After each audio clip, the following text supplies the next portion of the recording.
Bab yang ke-34 yaitu bab marah. Jadi hari ini jangan ada yang marah dan jangan ada yang bikin marah.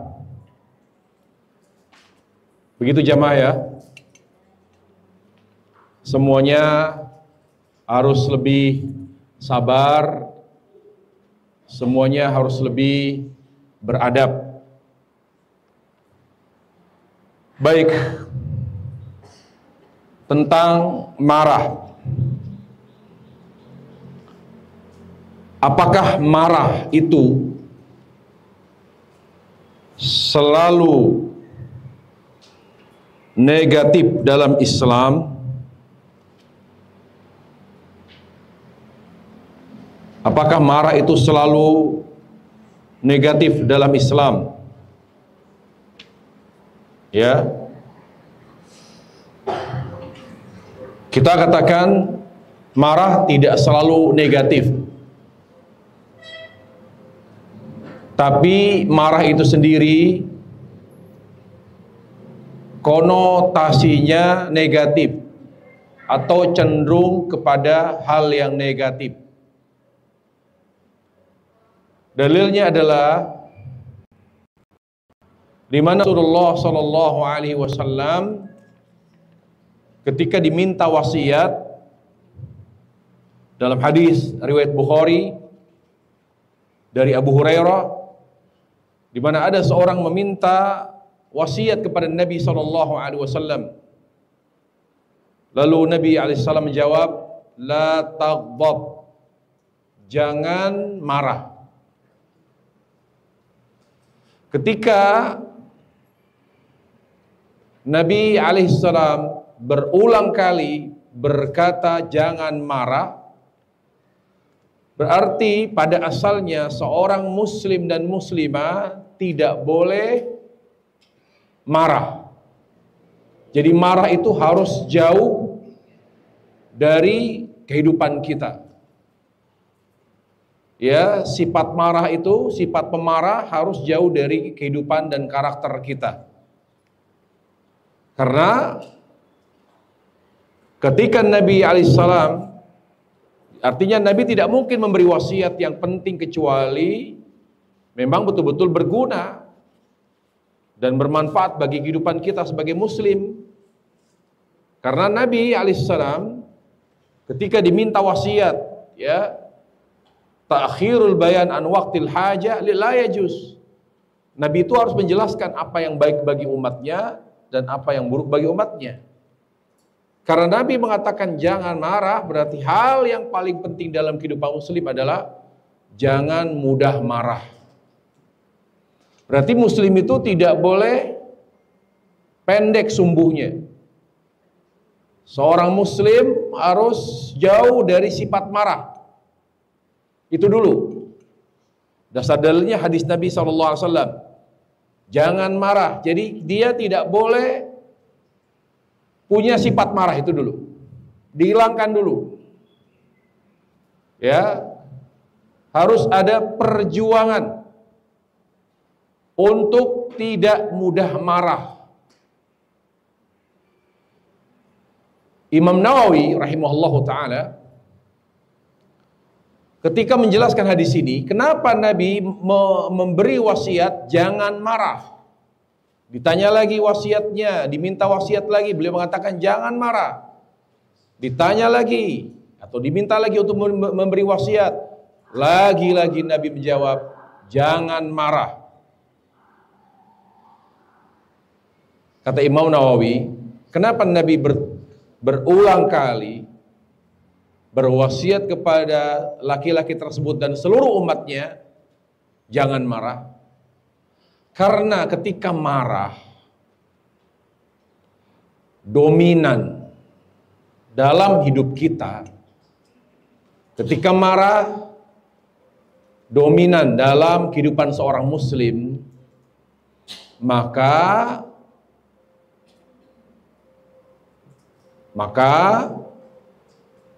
kehidupannya lebih dekat kepada keburukan. Mengapa demikian? Kata Imam Nawawi, li'annal ghadab yaftahu abwab asyarr. Karena marah itu sendiri membuka banyak pintu keburukan. Jadi kita ini harus belajar dulu. Belajar mengurangi marah. Hal-hal yang sifatnya duniawi, sebab-sebab duniawi, kita harus berupaya tidak menyikapinya dengan marah. Itu dulu.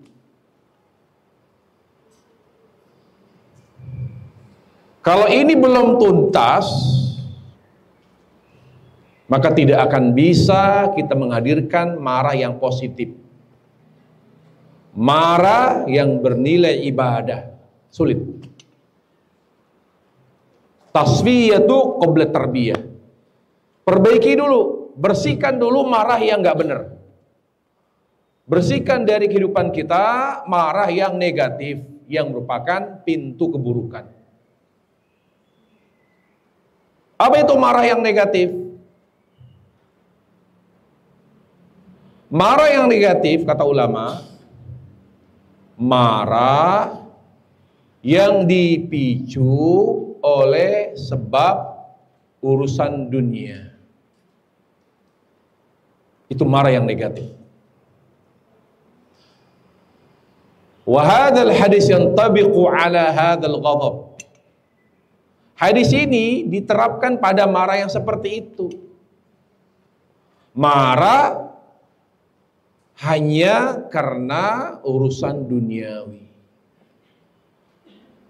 Contohnya apa yang sederhana? Contoh sederhananya, marah ketika antri makanan lalu tidak kebagian tempat duduk. Marah karena masakan yang dimasak oleh pembantu kita itu tidak enak. Marah hanya karena pasangan hidup kita lupa menunaikan kewajibannya. Apapun kewajiban itu. Intinya hal-hal yang bersifat duniawi lalu tidak terjadi sesuai dengan harapan,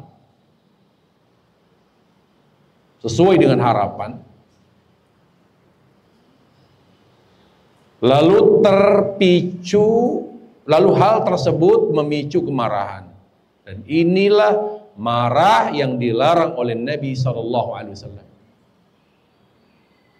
Karena orang yang mudah marah, dia sulit berakhlak mulia.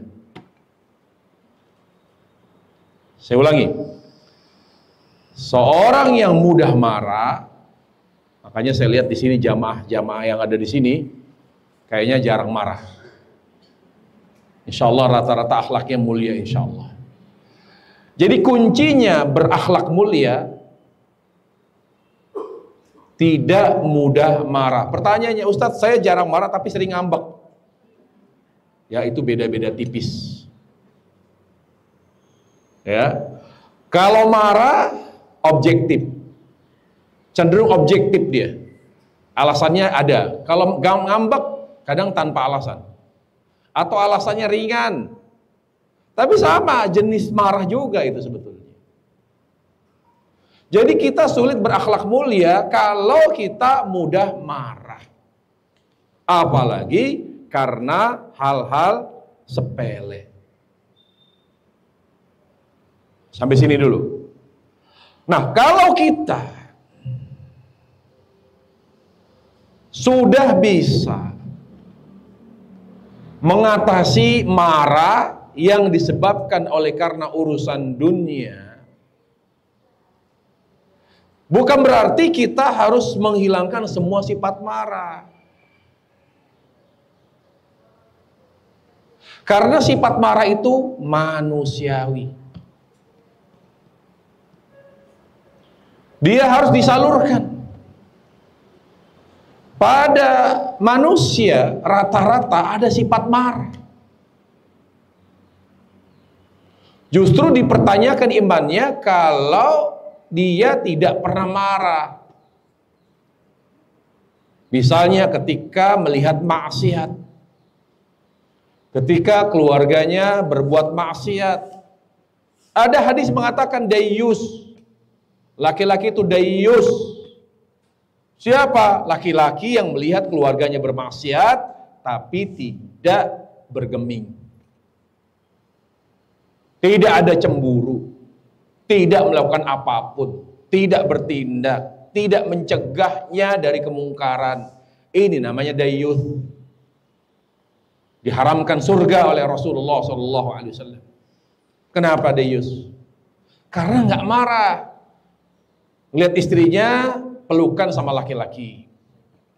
Nggak marah istrinya mengumbar aurat. Nggak marah anak perempuannya berpelukan, jalan, boncengan, berpacaran dengan pacarnya, dengan laki-laki yang tidak mahram. Nggak marah. Nah, inilah yang dimaksud. Kita harus menghilangkan marah yang disebabkan oleh karena urusan dunia. Bisa dipahami sampai sini ya? Bisa dipahami? Yang dimaksud oleh Nabi jangan marah, yaitu marah karena urusan dunia. Tetapi kita tidak boleh menghilangkan sifat marah secara mutlak. Karena ada marah yang semakin mendekatkan diri kita kepada Allah, yang menambah ketebalan iman. Apa itu? Marah karena Allah. Makanya Aisyah berkata, man taqama Rasulullah sallallahu alaihi wasallam li nafsihi qattun yu'ta ilaihi hatta tuntahka min hurmatillahi fayantaqimu lillah. Rasulullah tidak pernah marah hanya karena urusan pribadi. Pribadi itu kan dunia. Dihina, dicaci, dilecehkan, beliau tidak pernah marah. Rasulullah membedakan mana pribadi, mana agama. Inilah hebatnya agama di situ. Makanya inilah alasan kenapa kita jangan sampai membiarkan diri kita awam. Karena ilmu agama itu akan membuat kita bersikap bijak. Mengetahui kapan kita harus marah dan kapan kita tidak perlu marah. Itulah manfaat dari ilmu agama. Karena ilmu agama yang begitu mendalam pada diri Nabi alaihissalam, beliau tahu bahwa urusan pribadi jangan bikin beliau marah. Karena marah inilah yang akan mendekatkan seorang kepada keburukan. Sulit berakhlak mulia. Tapi apa kata Aisyah? Kecuali agama Allah dilecehkan. Kehormatan agama Allah dilecehkan, baru beliau marah. Kalau udah bicara agama, bicara ibadah, marah. Marah. Dan inilah yang harus marah yang seperti ini. Marah dengan cara seperti ini yang harus terbentuk pada diri kita. Marah yang seperti ini yang harus terbentuk pada diri kita. Bagaimana tahapannya? Yang pertama, menghilangkan marah karena urusan dunia. Jangan bermimpi marah karena Allah, marah karena agama Allah dilecehkan, marah karena ada maksiat. Kita tidak mungkin marah seperti itu. Sampai marah karena urusan dunia telah mampu kita redam dan kita atasi. Sampai sini bisa dimengerti? Bisa dimengerti? Paham? Bisa dipraktekkan? Bisa diterapkan? Baik. Apalagi yang sudah umur, jangan marah-marah. Kalau sudah usia lanjut, yang suka marah, ingat lebih dekat kepada kematian. Ya, darah tinggi segala macam, tolong. Darah tinggi itu karena mudah marah. Tahan, insya Allah tidak penyakit. Menahan marah, itulah pentingnya penelitian secara Islami. Kalau bilang jangan suka menahan marah, nanti darah tinggi. Siapa bilang? Justru yang bikin darah tinggi itu marah hanya karena urusan dunia. Tapi wallahi marah karena Allah justru akan membuat hidup kita semakin sehat. Pemarah gak benar kalau dikatakan negatif selalu. Tergantung marahnya marah apa dulu. Walaupun konotasi pemarah itu marahnya karena urusan dunia, sering marah-marah. Tapi kalau kita lihat bahwa di sana sini banyak sekali hal-hal yang mungkar, membuat kita marah, minimal dengan hati kita marah dengan hati kita yang terbakar oleh api kemarahan misalnya. Melihat kemaksiatan ini, kemaksiatan itu, kita marah. Apa itu bikin penyakit? Tidak. Wallahi, marah yang bikin atau yang menimbulkan penyakit, yang menimbulkan darah tinggi, hipertensi, itu marah karena dunia. Makanya kalau ditanya, apakah begadang itu secara mutlak haram atau secara mutlak membahayakan? Tidak. Hasil penelitian, begadang karena ibadah, dia tidak menimbulkan penyakit. Misal seorang tidak bisa tidur, hanya 2 jam, tapi selebihnya dia sholat tahajud, baca Quran, tidak akan ada penyakit. Padahal tidurnya belum memenuhi kebutuhan. Para jamaah sekalian, yang membuat kita sakit bukan karena kita tidak memenuhi kebutuhan. Yang membuat kita sakit karena kita bermaksiat kepada Allah Jalla wa'ala. Karena bermaksiat kepada Allah, makanya tidak semua begadang itu membuat kita sakit. Begadang yang membuat kita sakit adalah begadang yang diisi dengan hal-hal yang tidak ada manfaatnya, apalagi untuk maksiat kepada Allah Jalla wa'ala. Ya.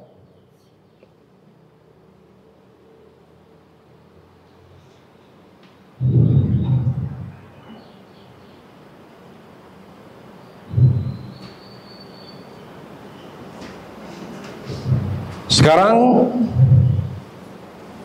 kita bahas tentang mengatasi marah, mengendalikan marah agar menjadi indah, agar marah kita menguatkan kewibawaan, menimbulkan kesan yang indah di mata orang lain,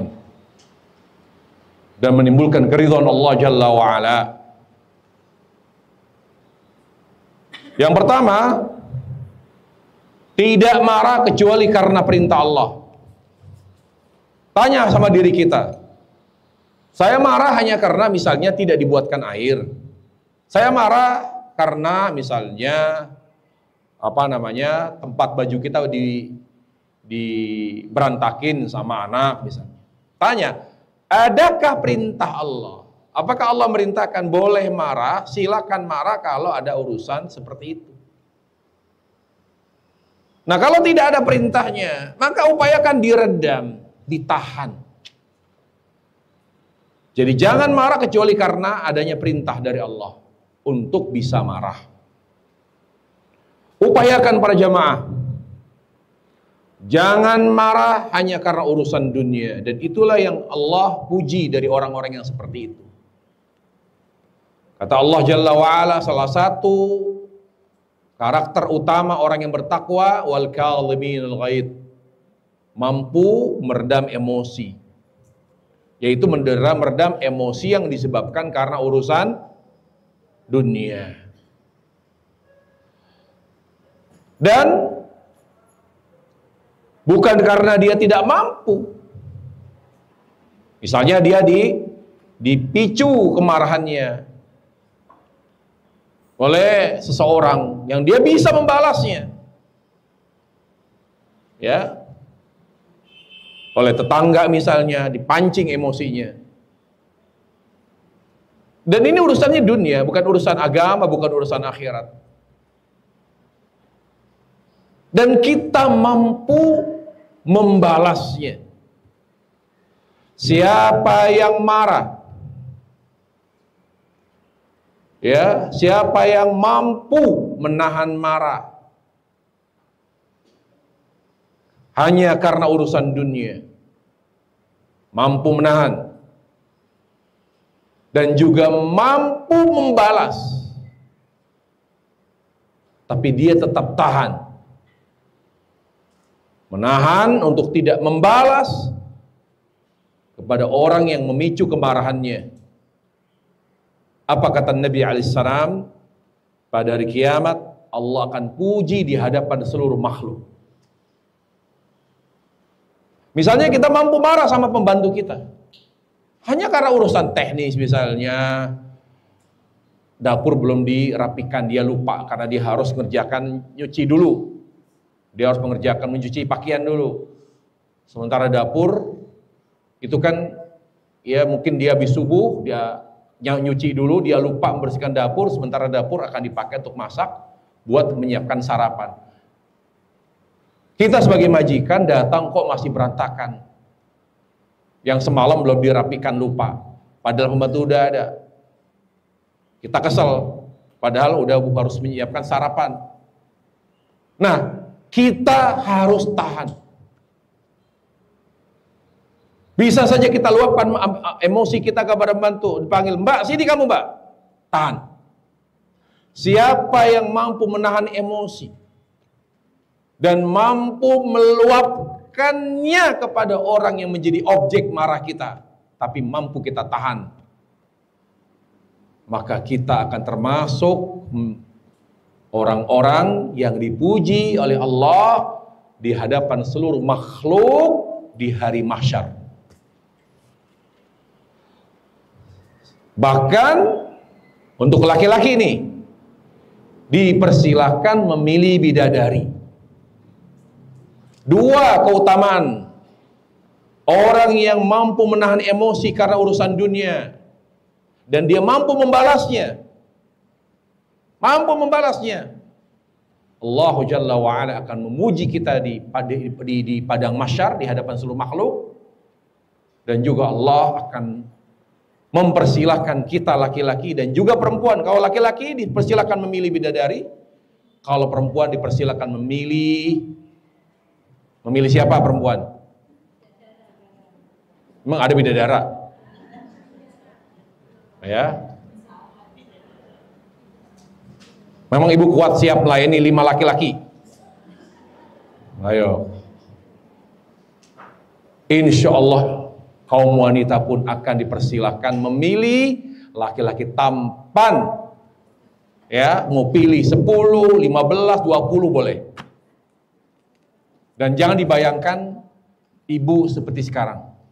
Kalau sudah di surga, kekuatannya sempurna. Ya. Jadi tidak ada kelemahan di sana. Semuanya kesempurnaan. Kemudian ketika marah, segera bertawud kepada Allah. Ini bacaan yang manjur kalau sedang marah. Karena urusan dunia. Marah karena hal-hal kecil. Ujung-ujungnya dunia, marah misalnya. Apa? Yang kita lakukan bertawud. Jangan, setan kurang ajar nih. Jangan. Hindari kata-kata kasar. Orang yang lemah kalau marah pasti omongannya kasar dan jorok. Makanya emosinya semakin menjadi. Bagaimana caranya kita bisa meredam marah? Ketika berada di puncak kemarahan, apa yang kita lakukan? Membaca ta'awudzu billahi minasyaitonir rajim. Gak apa-apa diulangi lagi. A'udzu billahi minasyaitonir rajim. A'udzu billahi minasyaitonir rajim. Kata Nabi sallallahu alaihi wasallam, "Idza ghadiba ar-rajul faqala a'udzu billah," atau a'udzu billah saja cukup. A'udzu billah, a'udzu billah, a'udzu billah. Berulang-ulang. Sudah diamalkan belum bacaan ini? Biasanya kalau lagi marah ngomongnya apa? Hah? Apa yang dilakukan? Ngomong apa kalau lagi marah? Hah? Bersumpah. Astagfirullah, astagfirullah gitu. Nah ini dia. Jadi diganti ya. Kalau sedang marah yang dibaca a'udzu billah. Karena marah itu dari syaitan. Jadi tepatnya bacaannya bukan istighfar tapi a'udzubillah. Jadi kita misalnya lagi marah sama suami, ibu-ibu nih marah sama suami. Lalu depan suami bilang a'udzubillahi minasyaitonirrajim gitu. Gitu ya Bu ya. Dipraktekkan ya. Kalau terjadi apa-apa saya tidak bertanggung jawab. Gimana? Kalau lagi marah nih sama suami, pulang telat, pulang malam tiap hari, puncak tuh, sudah bubur-bubur marahnya ibu-ibu ini. Dari mana kamu? Biasalah rapat. Rapat sampai jam 10, jam 11, setengah 12, tiap malam. Jangan stop. Maksudnya jangan dilanjutkan omongnya. Langsung, a'udzubillahi minasyaitonirrajim gitu. Langsung besok suami melayangkan gugatan cerai.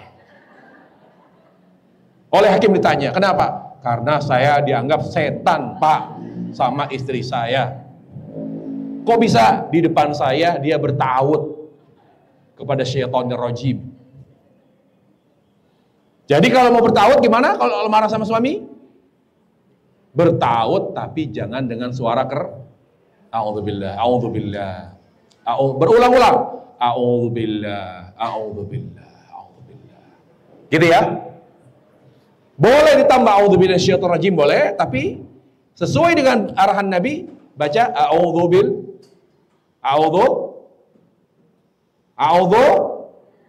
Wah, pada lemes ini. Sudah sarapan belum sih? Bacanya apa kalau lagi marah? A'udzubillah. Berkali-kali atau nggak perlu berkali-kali? Selama marah silakan dibaca berkali-kali. Terus apa lagi kalau lagi marah? Diam. Jangan bicara. Nah, banyak dari kita, terutama kaum wanita, kalau lagi marah ngomel. Hal itu menyelisihi petunjuk Nabi SAW. Arahan beliau SAW, kalau sedang marah, diam. Dengan niat yang kuat, insya Allah bisa. Awalnya sulit. Bagaimana? Orang lagi marah suruh diem. Darah tinggi kita. Wah, bisa mati berdiri kalau lagi marah suruh diem. Nggak bisa. Bisa. Arahan Nabi berlaku bagi semua umatnya. Dari berbagai bangsa, ras, dan suku.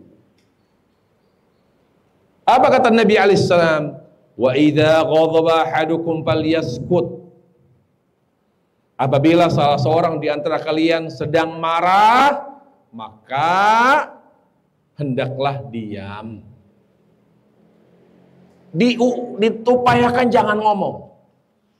Karena ketika kita bicara dengan dalih untuk meluapkan emosi, justru marahnya itu nggak surut-surut, malah semakin jadi.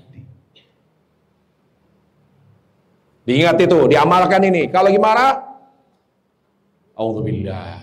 Jadi omongannya aja a'udzubillah atau istighfar. Karena yang menyulut emosi juga adalah dosa. A'udzubillah, astagfirullah, astagfirullah. Sambil berupaya meredam gitu ya.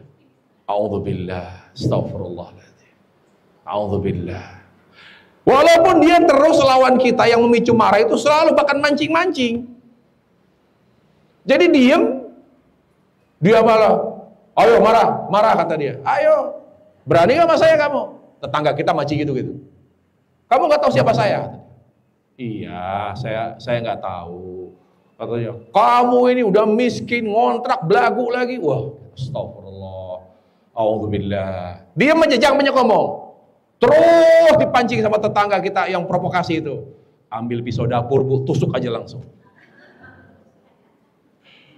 Enggak begitu maksudnya. Jadi energi kita disalurkan kepada ta'awud. Energi kita disalurkan kepada istighfar. Tahan karena Allah.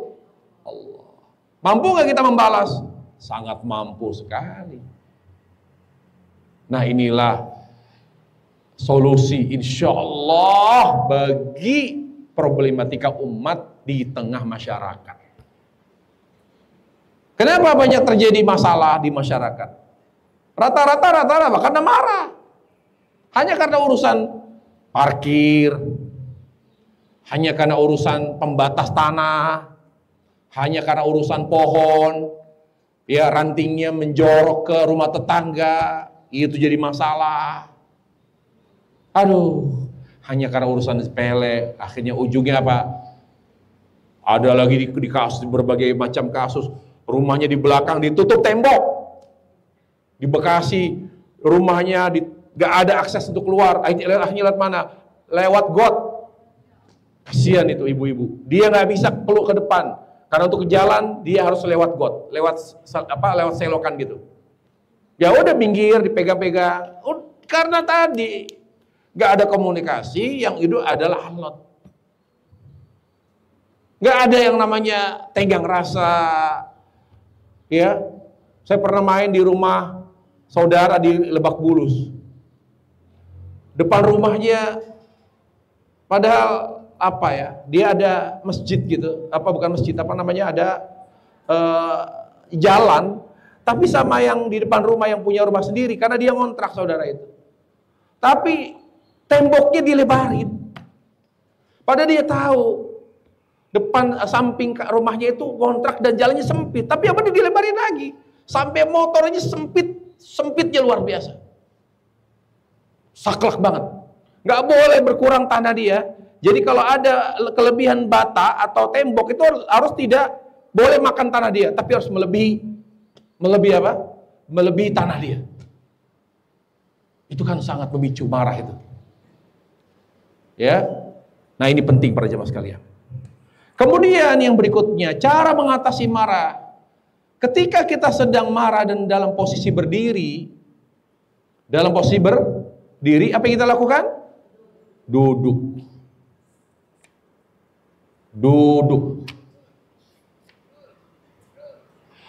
Kalau kita duduk ternyata belum juga reda amarah kita, maka ke kamar tidur, berbaring.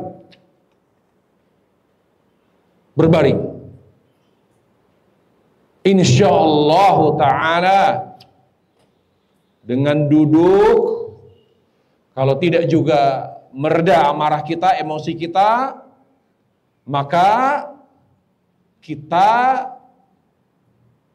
merebahkan badan kita di tempat tidur, di kamar kita. Seraya bertawud kepada Allah. A'udzubillah. Tenangkan dia. Astagfirullah. A'udzubillah. Tapi lebih dominan bacaannya apa? Ta'awud. Karena ini ada arahan langsung dari Nabi alaihissalam. A'udzubillah. Sambil tiduran. Pejamkan mata. Insya Allah sedikit demi sedikit secara berangsur akan berkurang emosi. A'udzubillah. Astaghfirullahaladzim. Sambil memejamkan mata. Gitu ya. Kemudian berikutnya apa? Yaitu berwudu. Lagi marah, karena marah itu dari syaitan. Syaitan terbuat dari api. Itu logikanya begitu. Kalau kita pakai logika, karena marah dari syaitan terbuat dari api, maka cara menanggulanginya ya dengan wudu, bahkan mandi,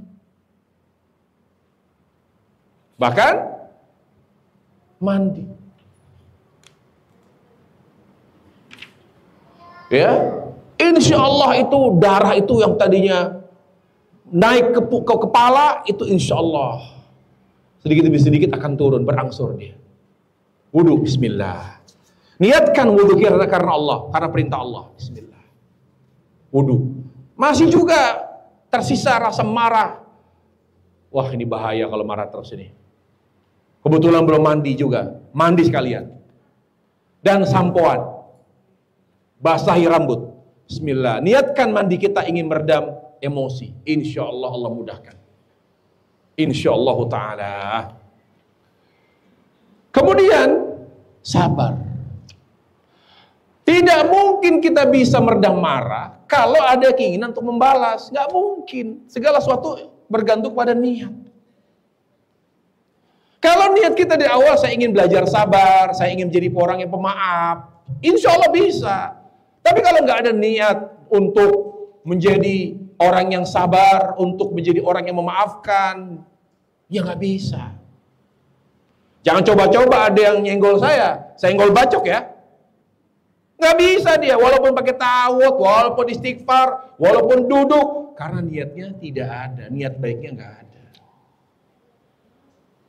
Ingat, yang penting dari semua itu kata Nabi, innamal a'malu binniyat.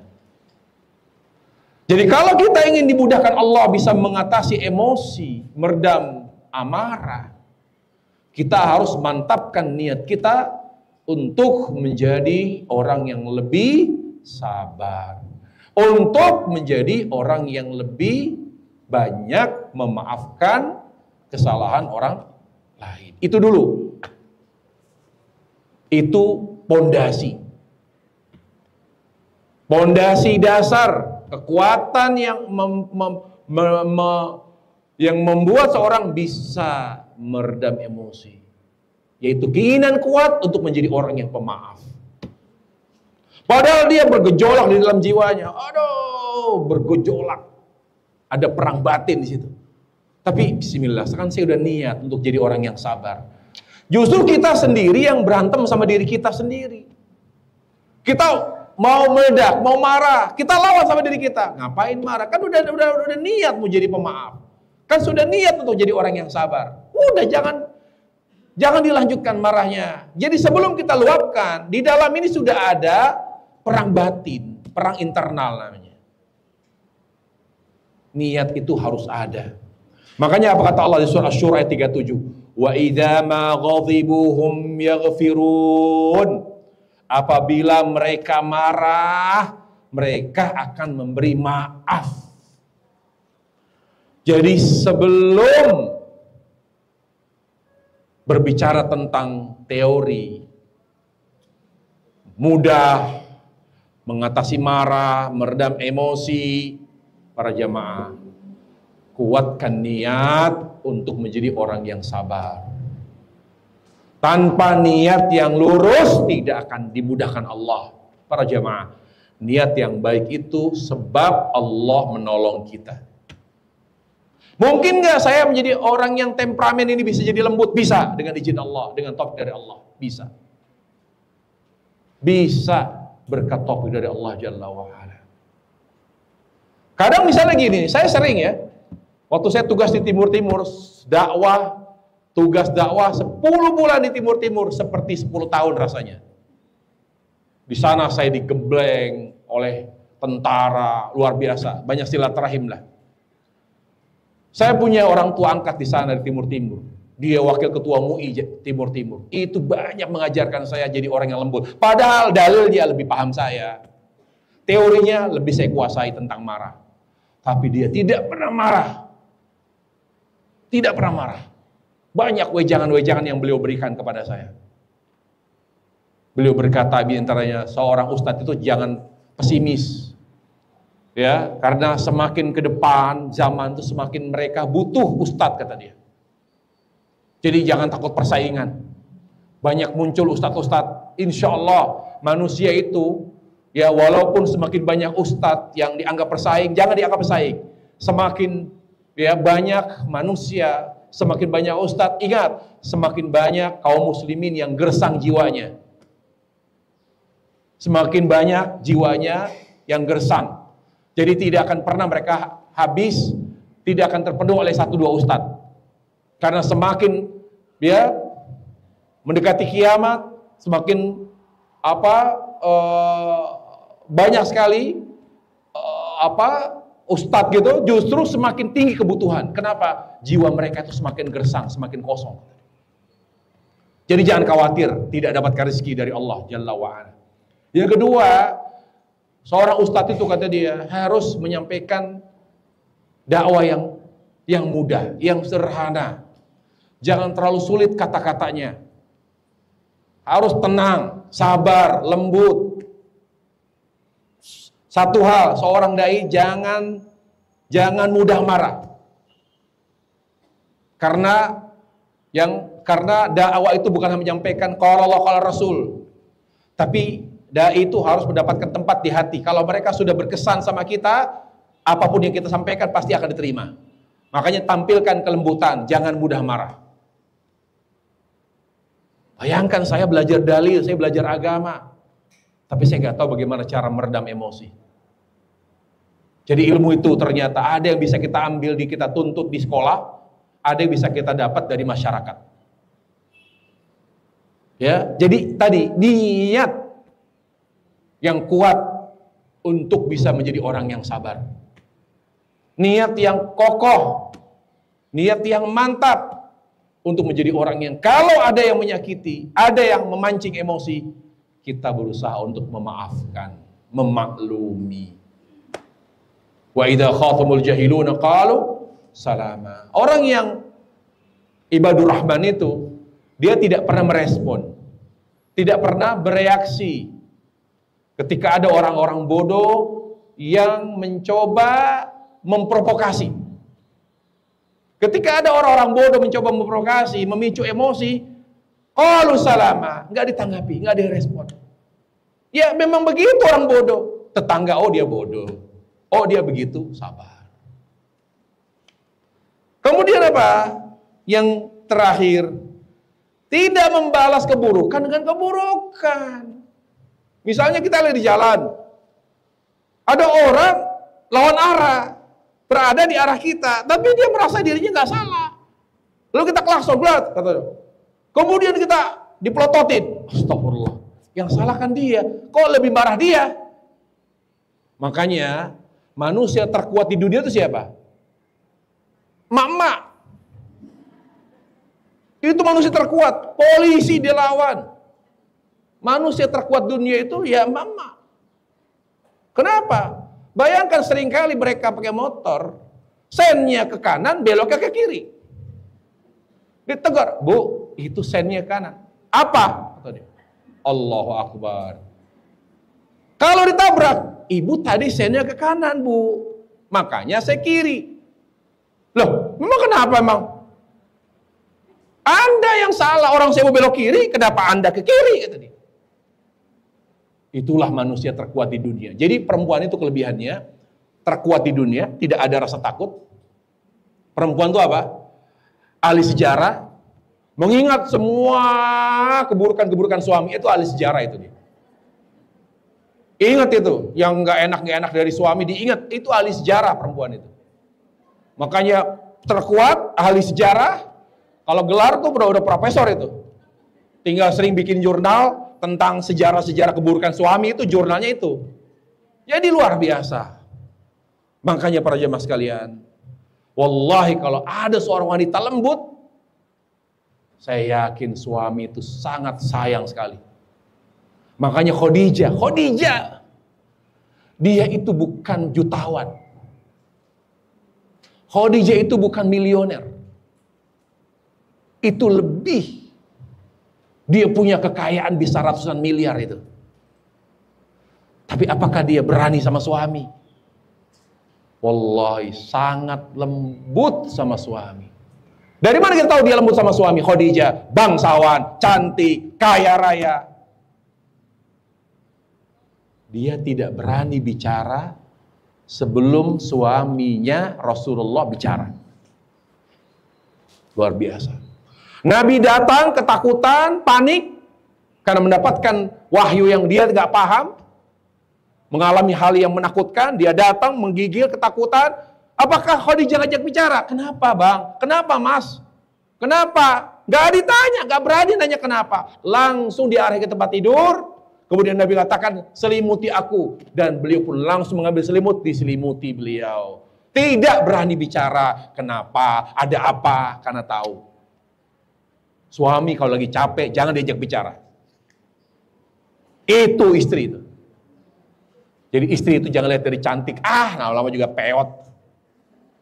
Istri yang cantik itu yang beradab, yang beretika, yang memuliakan suami. Khadijah itu hebat, mulia bukan karena hartanya, bukan karena cantiknya. Wow, wallahi ibu-ibu kalau ketemu Khadijah, ibu lumer bu. Langsung apa? Insecure, merasa minder.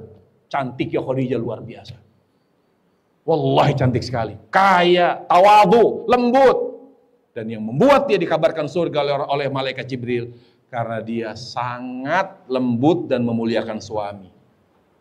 Tidak berani bicara sebelum suaminya bicara. Sekarang, perempuan sekarang, suami belum ngomong, udah ngomong duluan. Sekali suami ngomong, sekarang kamu, tapi kamu nyamperin, itu harusnya begini, bener. Dia suami ngomong 2 kata, 5 kata, istrinya 500 kata. Luar biasa. Kenapa istri dulu itu Allah muliakan? Berkah. Lah, apa kata seorang istri? Nah, di sini di buku ini saya sebutkan loh tentang adab seorang istri. Lihat di Masalah Tangga kalau salah sudah kita lewati, tapi coba di murojaah lagi. Apa kata istri Sa'id bin Musayyib? Seorang ulama tabi'in, istri ulama besar tabi'in. Ibu diundang misalnya, ya, diundang ke istana, kan udah diangkat menteri, nggak mungkin jadi menteri. Mungkin ada ini kali, ada di istana butuh cleaning service kali, dipanggil kan? Dipanggil lah kita ke sana. Ada apa Pak? Gitu. Kan kemarin udah hubungin menteri. Saya dipanggil untuk apa Pak? Apakah langsung? Pasti pas pampres, pasti akan begini. Ibu suaranya rendahkan Bu. Ibu suaranya rendahkan. Ibu bukan di rumah ini di istana nih. Pasti ditegur. Cara berpakaian juga ditegur. Cara bicara juga dijaga. Itulah cara kita. Cara istri berbicara dengan suami. Kalau itu bisa, insya Allah terbuka bagi seorang wanita lebih menjadi istri yang soleha. Kuncinya di mana di situ? Dia mampu berbicara dengan suami seperti berbicara dengan raja. Bisa dipraktekkan? Berat, saya tahu betul berat. Bisa diamalkan? Bisa.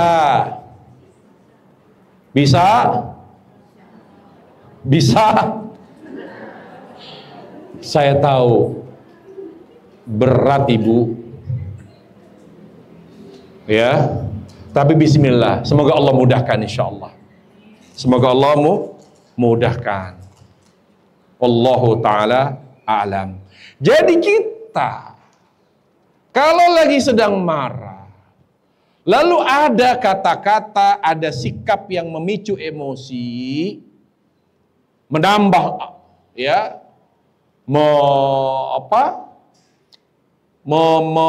memperbesar emosi kita, maka jangan dibalas. Jangan direspon. Kata Allah Jalla wa'ala, wa in aqabtum fa'aqibu bimithli ma uqibtum bih wa la in sabartum lahu khairul lissabirin. Jika kalian memberikan balasan, maka balaslah dengan balasan yang sama dengan siksaan yang ditimpakan kepada kalian. Tetapi jika kalian sabar, sesungguhnya itulah yang lebih baik. Jadi kalau orang menghina kita di jalan misalnya, bodoh kamu, ya kita jawab, ya sama gitu. Itu boleh. Boleh. Tapi kata Allah, walain sabartum, tapi kamu sabar, kamu tidak balas, itu jauh lebih baik. Makanya tadi kita tidak marah niatkan karena Allah. Karena ingin menjalankan perintah Allah Subhanahu wa ta'ala. Nah, ini penting para jemaah sekalian yang dimuliakan Allah Subhanahu wa ta'ala.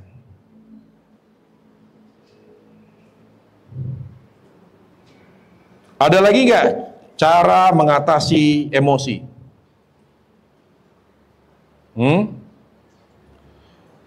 Cara mengatasi emosi adalah dengan berbuat baik. Berbuat baik kepada orang yang memicu emosi kita. Misalnya dia marah, lalu kita langsung kita kasih air, Pak silakan minum. Apa-apaan kamu? Orang lagi marah dikasih minum.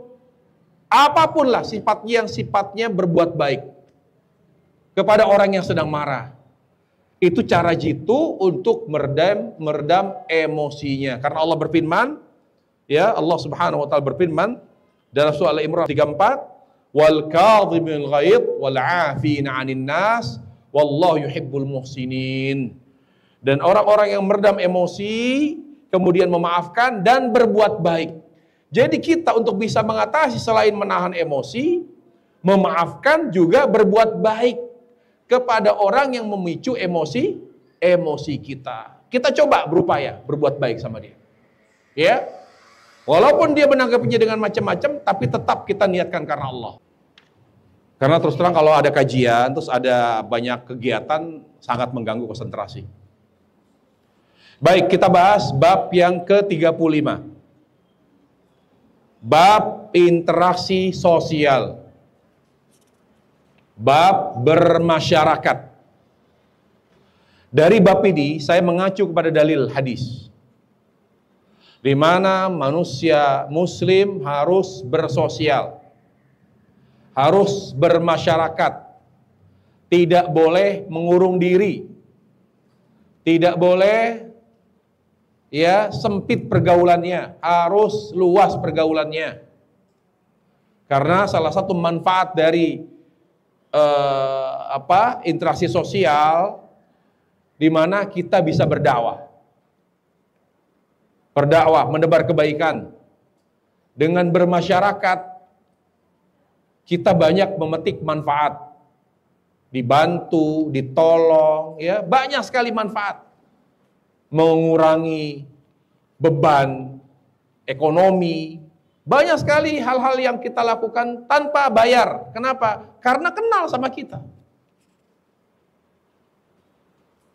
Sekarang ini contoh misalnya ya, saya buktikan bahwa silaturahim itu sangat menambah rizki. Kata Nabi alaihissalam, "Man habba yusatu fi rizqi wa yusalu fi asari, falyasur rahimah." Barang siapa yang mau dimudahkan rezekinya, dipanjangkan umurnya dalam keberkahan dan ketaatan kepada Allah, maka lakukan apa? Silaturahim, kata Nabi.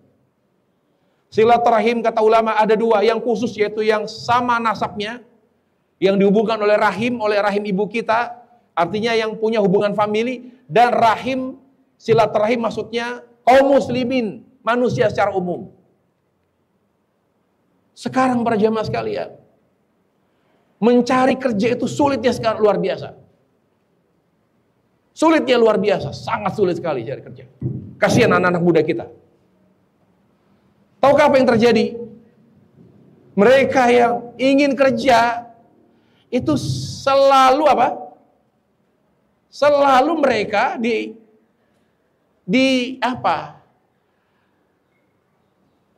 yang ingin kerja, ingin mencari kerja itu selalu dapat mereka itu masuk dalam perangkap calon. Itu pun tidak ada jaminan untuk diterima kerjanya. Bayangkan untuk bisa masuk kerja di perusahaan ini ada calonnya. Bahkan calonnya ini punya perusahaan. Bayar berapa? Variatif. Dari 4, 5, 6, sampai 7 juta. Ada yang sampai 10 juta. Kalau ditanya, ada nggak jaminan dipastikan kerja? Tidak ada jaminan. Bayangkan begitu sulitnya sampai calo ini laku. Saya mau ke penelitian para jamaah. Sekitar Jabodetabek, Bekasi ke sana sampai Kerawang itu kan daerah industri itu. Itu rata-rata mereka yang di PHK, yang tidak diperpanjang kontrak. Kemudian mereka akhirnya harus cari lagi. Ngabar sini, kata satpamnya, kata security-nya, kalau mau hubungi perusahaan ini. Tapi bayar 5 juta. Kalau bayar nanti mudah-mudahan bisa diterima. Tapi kalau langsung ke sini nggak ada pak, nggak ada lowongan. Bayangkan, padahal ada. Atau tidak ada, tapi dimanfaatkan oleh calo. Tapi apa yang saya lakukan? Keluarga-keluarga yang butuh kerja begitu. Saya tinggal telepon Direktur Astra. Saya tanya, ada nggak lowongan? Saya tinggal telepon General Manager Epson. Ada nggak lowongan? Siap Ustadz, siap. Apa dasarnya? Silaturahim. Saya selalu jaga hubungan dengan perusahaan-perusahaan, pemimpin perusahaan. Saya hanya bilang, tolong titip dong. Ini ada titipan saya. Oh siap Ustadz, siap. Bayar atau tidak? Nggak perlu bayar. Tidak perlu bayar para jamaah. Silaturahim itu subhanallah. Gak ada sekarang orang lamar kerja secara prosedur. Itu sudah hampir punah itu.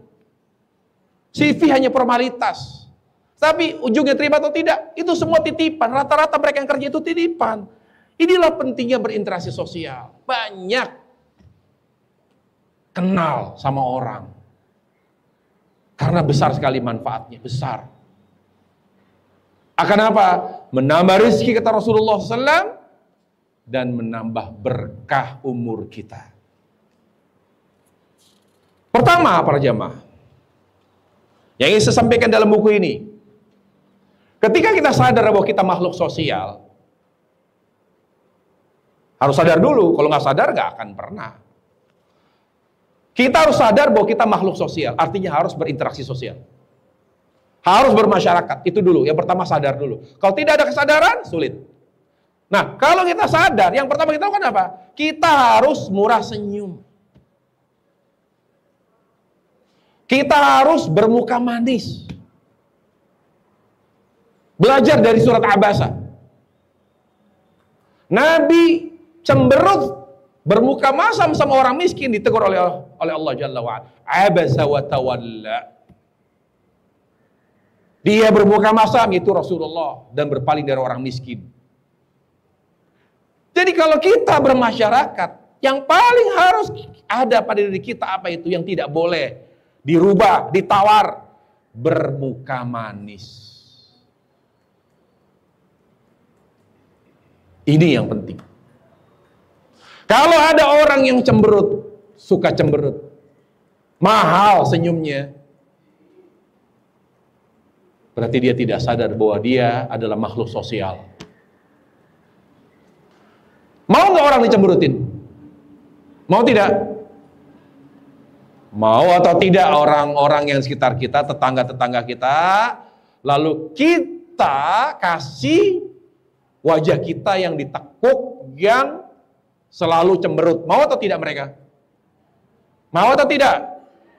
Sekarang kita kalau ketemu pembantu loh, pembantu tangga rumah kita kalau ketemu nggak nyapa, cemberut. Kira-kira marah gak kita? Ini udah pembantu, sok banget ini orang. Kenapa? Itu kunci bermasyarakat. Itu dulu. Walaupun kita nggak nyapa, senyum aja, senyum itu udah cukup. Misalnya kita mau nyapa karena baru kenal atau siapa ini, senyum. Tetapi sesama jenis ya. Ya kalau yang lebih tua mungkin bisa kali lah. Misalnya ada nenek-nenek gitu, sepuh di situ. Kita laki-laki, Bu, itu sudah cukup para jamaah. Senyum itu modal dasar bermasyarakat. Makanya apa kata Nabi alaihissalam? La tahqiranna minal ma'ruf syai'a walau an talqa biwajhi akhi walau an talqa akhaka biwajhin talik.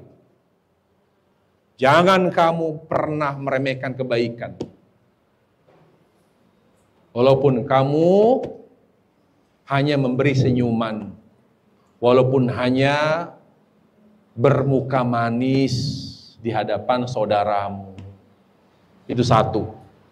Kalau kita sadar bahwa kita masyarakat sosial, kita harus bermasyarakat, modal dasarnya apa? Murah senyum. Yang kedua, menebar salam. Makanya saya perintah seluruh kepala unit di sekolah-sekolah saya dari TK, SD, SMP, SMA, saya bilang hidupkan salam. Kalau kalian tidak bisa menghidupkan salam di tengah murid-murid, saya pecat kalian. Kenapa? Karena mereka akan berterjun ke masyarakat dan membawa alma maternya. Sekolah di mana itu? Masa gak salam? Katanya sekolah Islam. Habis kita. Karena bermasyarakat itu ya salam. Bermasyarakat itu ya senyum. Kalau nggak senyum, berarti nggak bermasyarakat. Kalau nggak salam, nggak bermasyarakat. Nggak cukup dengan angkat tangan. Assalamualaikum. Assalamualaikum. Itu bermasyarakat. Jangan dipisah antara senyum bermasyarakat. Jangan. Jangan dipisah salam dengan bermasyarakat. Nggak bisa. Berinteraksi sosial ya harus salam. Walaupun secara hukum sunnah. Ya harus salam. Assalamualaikum. Itu bermasyarakat namanya. Tapi gimana Ustadz kalau misalnya ada sekumpulan orang, ada non-muslim, muslim, ya kita tetap salam kepada muslim yang hadir di situ. Nggak ada masalah. Kecuali tidak ada muslim sama sekali, jangan salam. Jangan diganti dengan yang lain. Selamat pagi, selamat siang. Itu bukan bermasyarakat. Cara bermasyarakat muslim hanya mengucapkan salam. Makanya Nabi katakan, hak muslim atas muslim lainnya salam. Kita ini negara mayoritas. Tunjukkan kita bermasyarakat dengan salam. Walaupun kita tinggal di daerah elit, di perumahan, yang individualisnya luar biasa, tetap harus salam. Kan mungkin kita dipertemukan oleh warga, oleh tetangga kita di komplek, melalui apa? Masjid, kegiatan-kegiatan kebersamaan, melalui arisan, melalui apa mungkin ada silaturahim, acara ba'da lebaran, acara apa yang ma'ruf, yang baik, datang ketika bertemu, assalamualaikum. Salam, sebuah keharusan dalam bermasyarakat. Yang ketiga, berjabat tangan. Itu cara bermasyarakat. Assalamualaikum. Berjabat tangan. Pertanyaannya, apakah berjabat tangan itu hanya dengan begini? Bagaimana kalau anak-anak yang berjabat tangan? Para jamaah sekalian, al-'adatu muhakkamah. Saya melihat tradisi kita bagi anak-anak cium tangan ke orang yang lebih tua dengan mencium tangan, maka tradisi ini yang dihidupkan. Apakah sunnahnya jabat tangan begini? Saya kritik, saya tidak sependapat. Kalau umurnya sebaya mungkin. Kalau sebaya mungkin. Tapi kalau sama orang tua, sama orang yang lebih tua usianya, tradisi kita memuliakan orang tua dengan cium tangan. Nggak ada masalah. Justru supaya mereka belajar menghormati orang tua. Menghormati orang tua. Karena itu tradisi yang baik. Sebagaimana di Arab, menghormati orang tua mencium kepala. Kalau di kita, waduh musibah. Kepala jadi ambil, dicium, ditarik begitu. Wah musibah itu, kurang ajar. Tapi di sana sudah budaya, tradisi, cara memuliakan orang tua seperti itu. Kalau memuliakan raja, dicium pundaknya di sini. Coba lihat di televisi atau di YouTube, bagaimana rakyatnya itu ketika bertemu raja diciumin ini, pundak. Kalau ulama, orang yang lebih tua usianya, karena senioritas, cium kepalanya. Itu tradisi dan itu dipertahankan. Sama juga di sini, kita cara menghormati orang tua dengan cium tangan, maka ini dihidupkan dan ini sunnah. Bukan assalamualaikum, assalamualaikum, cium tangan. Itu yang lebih tepat. Ya. Kemudian apa lagi? Berpelukan kalau sudah lama tidak bertemu. Terutama ketika kita bertemu dengan tetangga atau dengan kenalan kita, dia sudah lama tidak bertemu kita karena dia safar. Karena safar, apa karena dia tinggal di luar negeri, atau studi, atau bekerja, atau keluar kota, ada tugas. Jadi ketika kita dipisahkan oleh seorang karena safar, sehingga tidak lama bertemu, maka sekali bertemu, maka sunnahnya berpelukan. Sebagaimana dalam hadis Anas bin Malik yang saya suguhkan di buku ini. Kemudian apa lagi? Jangan membuka badan. Saya kritik cara masyarakat di pesantren terhadap kiainya. Saya kritik, bukan cara begitu. Kalau ada kiai lewat sampai begini, itu tidak benar kayak gitu. Tidak berani ngelihat wajahnya. Maksudnya tidak ada wajah bagus. Tapi kalau saya membuka badan begini sampai kiainya jalan baru dia tegak. Bukan begini cara bermasyarakat. Bukan begitu cara memuliakan. Cukup salam, assalamualaikum kiai. Itu namanya menghormati. Kalau dia sama jenis ustazah, ambil tangannya cium, assalamualaikum bu ustazah. Kalau dia ustaz kiai, assalamualaikum kiai, cium tangan, selesai mundur. Gak perlu sampai bukan badan begitu. Lihat. Mana dalilnya? Anas bin Malik. Qala rajulun ya Rasulullah, ar-rajulu minna yalqa akhahu aw sadiqahu aw yanhi lahu. Ya Rasulullah, apabila seorang bertemu saudaranya atau temannya. Ini teman loh. Ini teman, bukan yang lebih mulia. Bukan tokoh masyarakat, bukan tokoh agama. Sesama teman. Apalagi yang lebih mulia. Bolehkah dia membuka badannya? Qala la, tidak boleh. Ahlan, apa kabar? Begini, tidak boleh. Membukakan badan bukan cara berinteraksi sosial. Falatai muqabbilu. Ya, tidak boleh. Kalau tetap bersalalu mengucap keningnya, apa gitu boleh? Dicium keningnya, boleh atau tidak? Ya. Qala la. Langsung dicium keningnya, jangan. Tapi yang pertama kali kalau kita bertemu orang, kata Rasul, berjabat tangan, ambil tangannya. Assalamualaikum. Gitu. Fayakhudhu biyadi fayusafihu. Ambil tangannya, jabat tangan. Bersalaman. Itu cara yang tepat berinteraksi sosial, kata Rasulullah sallallahu alaihi wasallam. Yang kedua, cipika-cipiki itu bukan bersosial yang baik. Ibu-ibu nih ketemu di arisan. Apa kabar? Ciplak, ciplok begitu. Ini bukan tradisi Islam. Salaman aja. Assalamualaikum, apa kabar? Boleh atau tidak? Boleh. Tapi jabat tangannya itu didahulukan. Tapi kalau itu menjadi kebiasaan setiap ketemu cipika-cipiki, ini yang harus dihindari. Ya, kenapa? Membiasakan cipika-cipiki setiap bertemu menyelisihi sunnah Nabi dan petunjuk sahabat Rasulullah.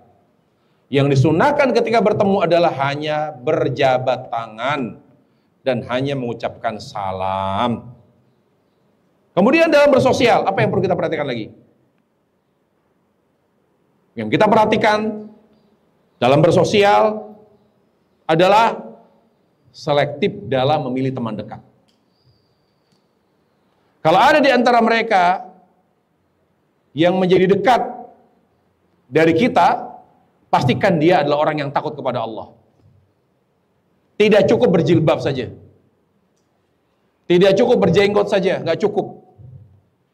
Jadikan orang yang dekat dalam hidup kita, teman curhat, teman menyalurkan hobi, teman teman sering jalan gitu ya. Maka pastikan orang-orang yang dekat dengan kita, satu yang tidak boleh ditawar, takut kepada Allah. Karena orang yang takut kepada Allah dan dekat sama kita, insya Allah istiqomah dia. Takut kepada Allah Jalla wa'ala dan punya adab. Dua hal ini saya berdasarkan pengalaman. Kalau dia tidak punya takut Allah, tidak punya adab, maka akan mengusik kenyamanan. Ingat itu para jamaah. Kalau kita ingin memiliki teman dekat, ketika kita bermasyarakat, berinteraksi sosial dengan yang lain, maka pastikan orang yang dekat dengan kita dua. Takut Allah dan punya adab. Takut Allah saja tidak cukup. Karena apa? Kita kaget loh. Harusnya kan dia bicara sama saya. Kenapa dia tiba-tiba begini? Kenapa tiba-tiba begitu? Ya Allah. Memangnya saya kurang apa? Ngomonglah. Jangan begitu. malah curhat ke orang lain. Kan gak punya adab kayak gitu. Akhirnya kita jadi gak nyaman para jemaah. Harusnya kan teman dekat tuh kan gak ada jarak, terbuka. Ada sesuatu yang mengganjal, maaf boleh gak saya bicara? Sebetulnya kamu tuh begini. Enak, ngapain ngomong di belakang? Kan gak punya adab itu. Jadi teman dekat itu harus dua, tidak bisa ditawar, harga mati. Takut kepada Allah dan punya adab. Bisa dipahami para jemaah? Bisa dimengerti para jemaah sekalian? Lemes dah. Bisa dipahami? Siapa orang jadi teman dekat kita? Takut Allah dan memiliki etika yang baik. Diterapkan ya. Lihat orang yang sekarang dekat dengan kita. Oh, dia nggak takut Allah ini. Selalu mengajak kita kepada keburukan. Mundur secara perlahan. Jangan lagi dekat. Kita lihat orang yang dekat sama kita sekarang. Oh, adabnya kurang. Sudah.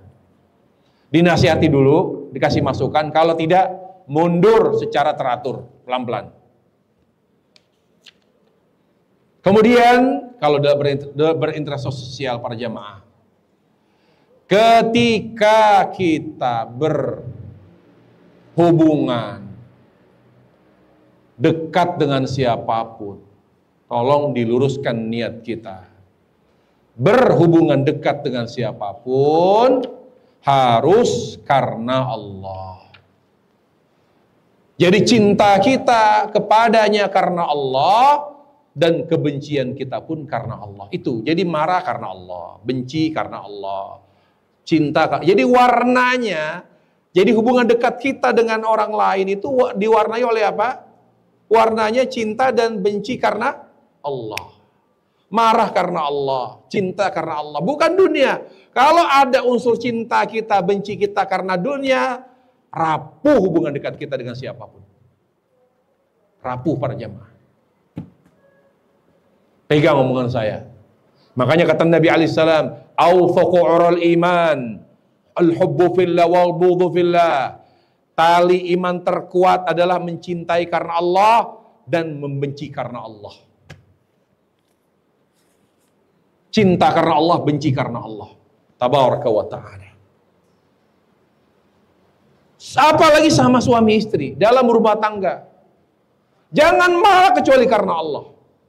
Jangan sayang kecuali karena Allah. Itu penting. Ini yang disebut dengan samawa.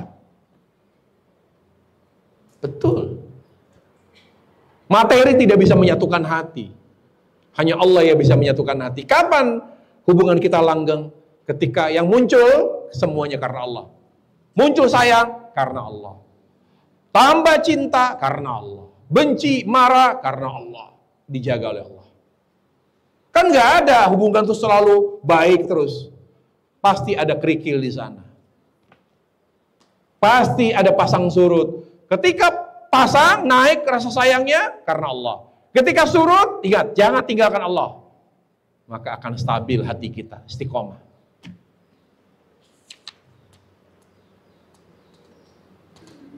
Bagaimana maksud cinta dan benci karena Allah? Nih, saya cantumkan di sini, di buku saya ini. Maksudnya cinta dan benci karena Allah. Jangan bertambah rasa cinta kepada orang dekat kita karena kebaikannya. Jangan juga berkurang rasa cinta atau dengan benci kepada orang yang dekat dengan kita karena kekurangannya. Jangan. Jadi benci dan sayang kita kepada orang dekat kita karena perintah Allah, bukan karena kekurangannya, bukan pula karena kelebihannya. Itu ngerusak gitu. Kok baik ya? Perhatian, Masya Allah. Baru nikah, awalnya biasa, lama perhatian. Tambah sayang, bahaya itu. Karena suatu saat, suami bisa berubah. Demikian pula suami terhadap istri. Masya Allah, istri perhatian betul. Sayang, luar biasa. Ingat, jangan sayang kecuali karena perintah Allah.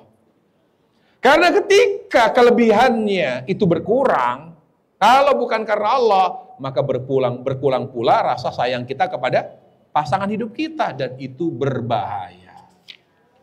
Itu berbahaya para jamaah sekalian yang dimuliakan Allah Subhanahu wa ta'ala. Baik para jamaah sekalian, sampai sini kajian kita. Sampai poin 7. Nanti kita akan lanjutkan di pertemuan kita berikutnya karena masih banyak dan akan kita jabarkan lebih detail lagi bagaimana kita berinteraksi sosial sesuai dengan tuntunan Nabi sallallahu alaihi wasallam. Wallahu taala alam wa sallallahu wasallam wa baraka Muhammad wa ala alihi wa sahbihi wasallam. Walhamdulillahil alamin. Langsung tutup ya, tidak ada pertanyaan. Tidak ada pertanyaan. Hah? Sabar. Apa kaitannya ada dan tidak ada pertanyaan dengan sabar? Gak ada kaitannya. Justru saya minta jangan marah ibu kalau saya tiadakan.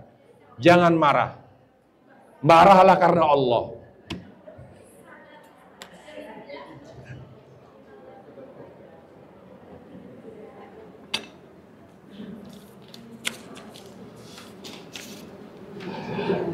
Ustadz, apakah ada dalilnya melakukan sholat safar dulu sebelum melakukan safar? Kan sudah kita bahas. Sholat ketika berangkat dan sampai rumah. Sholat 2 rakaat ketika berangkat dan sampai rumah. Bukan karena safar. Kalau yang ada, sholat setelah pulang safar, bukan sebelum berangkat. Yang ada sunnah Nabi alaihissalam, ya, jadi sholatnya jangan di rumah, di masjid. Sholat sunnah 2 rakaat ketika tiba dari safar. Kalau sebelum safar bukan sholat sebelum safar, tapi sholat sebelum berangkat. Apakah karena safar atau bukan safar? Itu sunnahnya begitu. Ustadz, kalau suami nggak mau sholat di masjid untuk sholat fardu gimana? Saat sholat subuh suka telat karena karena malam begadang dan ketika diingatkan marah, akhirnya jadi ikut marah juga. Menghadapi suami seperti ini bagaimana Ustadz? Ya selesaikan sendiri, kenapa tanya saya? Yang jelas, kalau suami sampai tidak mau sholat fardu di masjid, berarti dia awam, Bu. Lah solusinya kalau awam begini bagaimana? Ya ngaji. Karena kalau masih awam susah dinasihati. Obatnya ngaji. Jadi suami ibu suruh ngaji dulu. Supaya meningkat ya ilmunya, menurun keawamannya. Kalau begini sih dilihat dari perilakunya, perilaku awam ini. Gak mau sholat, udah gitu sering begadang. Alasannya apa begadang misalnya? Iya kan? Kalau begadang tidur, saya selalu bilang sama anak misalnya, kamu tidur sampai jam 3 malam gak ada masalah, tapi Abi gak mau tahu subuh sholat subuh di masjid. Kita ajarkan tanggung jawab. Kamu tidur besok sekolah, terserah. Pokoknya mau tidur jam 12, jam 1 gak ada masalah. Kamu udah dewasa. Apalagi dia udah balik. Kita gak usah atur-atur. Tapi kita marah ketika dia hidupnya berantakan waktunya. Itu marah. Subuhnya kesiangan, ya kan? Kemudian juga sekolahnya jadi telat atau semua sakit. Nah, itu jadi masalah. Makanya dia tinggal ngatur aja. Sekarang coba, ini hidupnya semrawut kayak gini nih.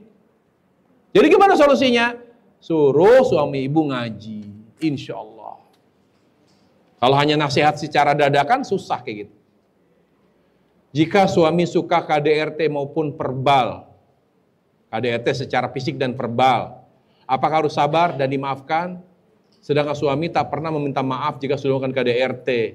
Ibu punya hak. Ketika kesalahannya suami sudah melakukan kekerasan secara fisik maupun verbal, ibu punya hak untuk menggugat pisah. Kalau masih ingin sabar, masih ingin mempertahankan rumah tangga dengan beberapa banyak pertimbangan, pertimbangan anak, pertimbangan ini, pertimbangan itu, boleh mempertahankannya.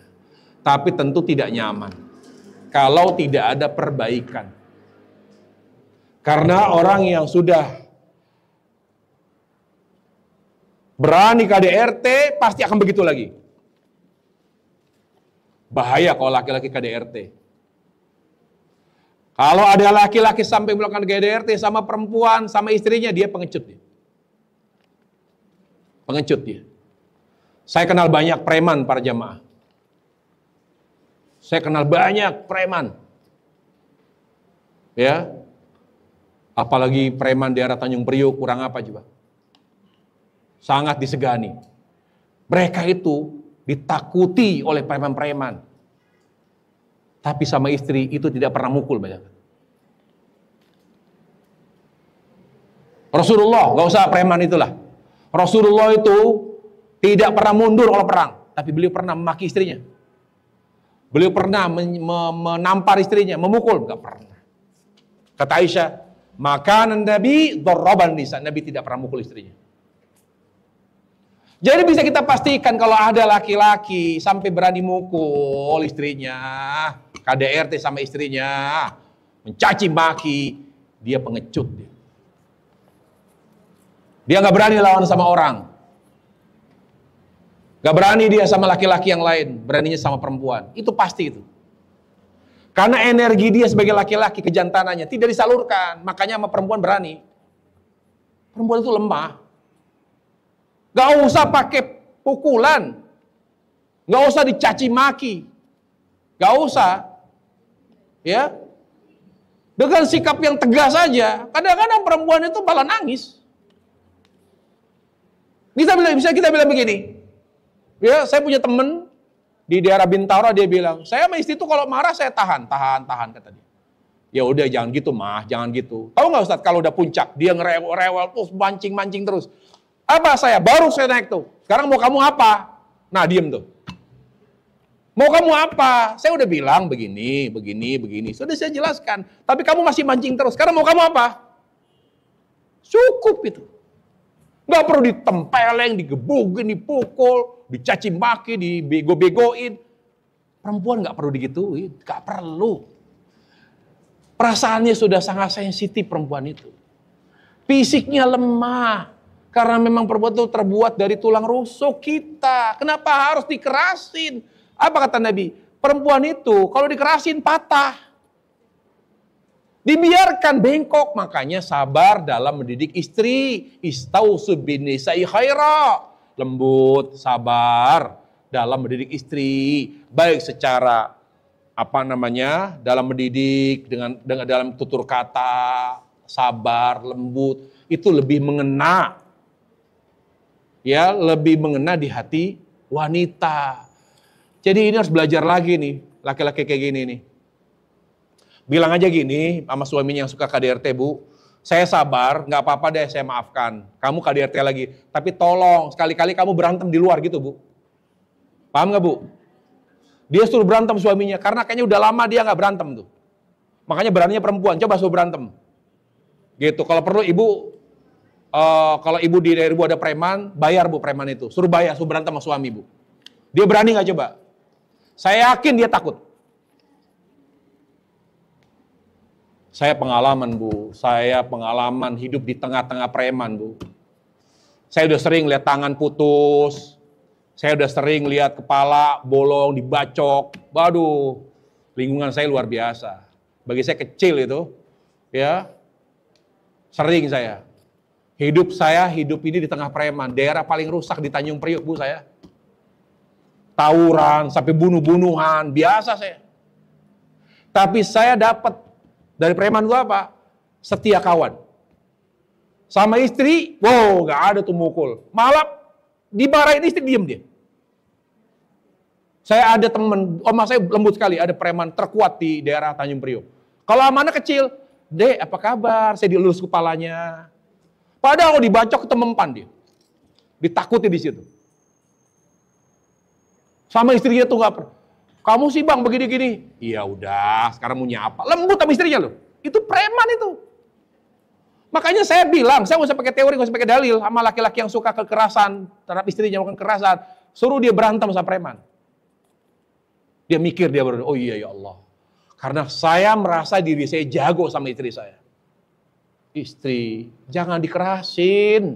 Perempuan nggak perlu dikerasin. Itu para jamaah sekalian.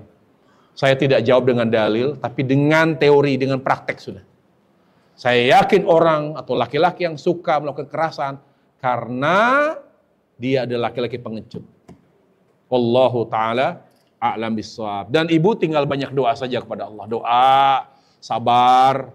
Ya kan, kalau ada orang yang bisa menasihati suami ibu, ya nasihati. Begitu saja. Wallahu ta'ala alam. Wa sallallahu wasallam wa barak Muhammad wa ala alihi wasallam. Subhanakallah bihamdik. Asyhadu an la ilaha illa anta astaghfiruka wa atubu ilaik. Assalamualaikum warahmatullahi wabarakatuh.